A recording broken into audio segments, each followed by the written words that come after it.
let's install an M30 crank in our new BBInfinite BSA bottom bracket for all M30 cranks. This includes road and mountain.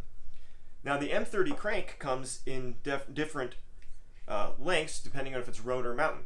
For BMX and for road bikes, it's going to be in this standard right about there 113 millimeter spindle. You can see that's a box crank for BMX bikes, and here is a Ziante road crank, and you'll see it's that same spindle length.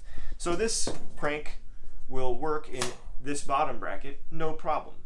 And here's what you want to see about this. It's 30 millimeters on one side and 28 on the other. The 28 millimeter side needs to interface with the bearing in a very specific way. So let's cover that right now. The first thing I want you to do is you're going to see one of these spacers that comes inside of your BBInfinite M30 kit, and it says this side faces toward the crank arm. That means it's going to go toward this spider right here, and just go ahead and push it into place. Just going to snug into place. And then take a little bit of grease and put a little bit of grease on it just like that. And at this time, go ahead and grease the splines just like that.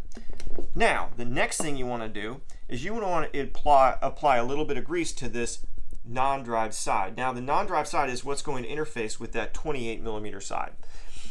So we want to put a little bit of grease on the face of this, and this is going to act kind of like a glue almost to kind of stick this shield into place. Now you saw it kind of popped into place there, and that's because there is a 28 millimeter bushing that sticks up very slightly, okay? And this is actually going to pop down around it, and that's going to help center it, and we want that to stay in place. We don't want it to slip off when we're installing it. And from here, it's just as simple as slipping the crank in just like that, and then bolting the crank arm down to whatever the spec is that's printed on the crank arm. In this case, it's let's see here, it's 50 to 60 newton meters. So just bolt that down and you're ready to go.